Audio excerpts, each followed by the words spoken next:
Už lango žvarbi žemužė, o prezidentūroje poezijos pavasaris. Koridoriuje besišpilkuojančius Artūrą ir Rolandą jo ekscelencija pakvietė paskaityti naujas eiles. Labas. Sveikas. Jūs jau mačiau. Tai va.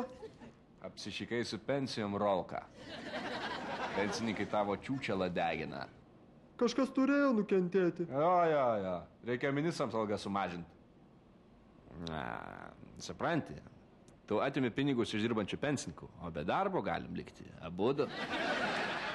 Lietuvos Respublikos kalėdų senelis. O, sveiki.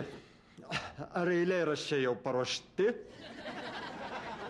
Prašom, visi laukia. Žinok, aš visai nepasiruošęs.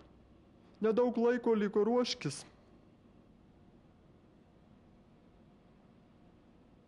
Pamiršau eilėraštį. Brangų žmonės Lietuvos, apgaudinėjau aš jūs visados.